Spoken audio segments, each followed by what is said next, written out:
Hello, and thank you for joining me on another Vermicomposting episode. I'm at week 3 with my updated bins from the harvest, and just looking at these bins with the restart, they are doing really well.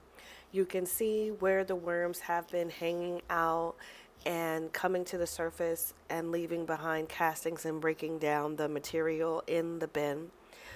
As opposed to last week, this bin's material is a bit wetter than it was the previous week, but overall, the bin itself is doing well.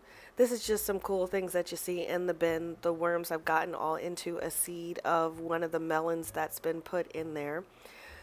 I noticed again that the worms are concentrated where the bubble wrap tends to be, and where the bubble wrap is not covering the castings, it's a bit drier. So I do constantly fluff my bin. I do not leave the bins alone. After fluffing it and seeing no evidence of food left behind, I did give the bin a larger feeding than I normally would have for the bin on a weekly basis, just to see how this breaks down and how it affects the moisture content. But overall, the quality of the bin and the health of the worm seems very good. So there isn't much to see with this update except that the bin is doing really well.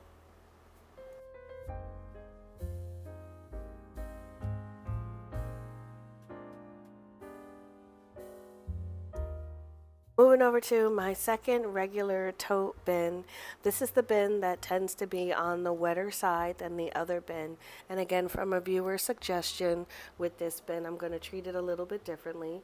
But things to note just for an appearance on the bin, they are hanging out where the bubble wrap is. So the area that is dry because the bubble wrap wasn't covering that. So they've moved over underneath of that.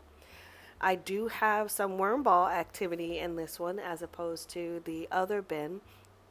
So I get to see a lot of the worms in this bin. And this bin is going to get larger chunks of food for its feeding versus its sister bin, just to see if that impacts the moisture content in this particular bin. So for a couple of weeks, I'm going to focus on giving it larger pieces. But since I only had a few bigger chunks and they weren't really big chunks, I did give it some smaller ones, and I'll just see how that affects it for the next week.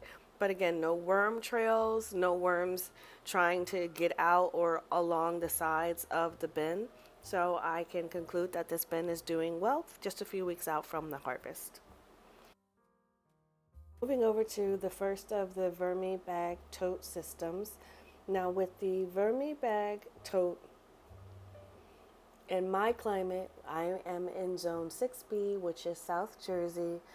I tend to have very humid summers and very dry winters. And with the Vermi bag tote, the system itself is a drier system than what you'll have with the regular tote. So when you look at the top of this, you might think the worms aren't as active in this bin as in the regular totes, but it's just that these bins will have moisture that'll evaporate a lot faster than in a regular tote system. So the bin is doing very well. The material is slightly drier than what it normally would be in the bin, but it's going to always be drier, at least for me. It's always drier than a regular tote system, which is why I tend to prefer the Vermi bag totes over the regular tote bin systems.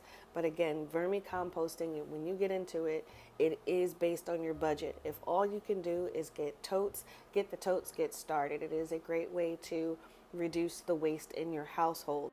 Overall, this bin is doing great as well, so not much to update here, except for there's no evidence of unhappy worms traveling around the bin, so it's set up for the next week.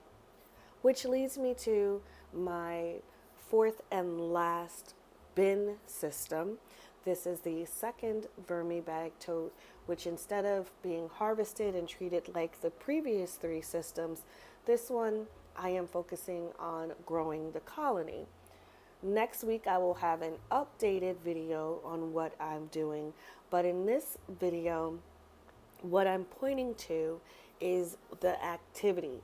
This is when I started to notice, I really don't have as many worms as I think I have in this bin, and I needed to make a change as to what I was doing with my worms. So I've been trying the breeder bin system, which I will show an update on what I did to create the breeder bin for this, and I'll be documenting my journey on what I do with a breeder bin. I'm not sure how it's going to work out for me. I hope it does work out. I've never done something like this, but we'll see how that does affect it. But this was running drier again, so I did give it some additional moisture and made sure to wet down the paper that I put in there, because the worms do like hanging out on the newspaper. So I made sure to give each piece of paper a good soak down before closing up the bin for the next week. And overall, again, doesn't look like the worms are trying to escape from the system, so they're doing pretty good.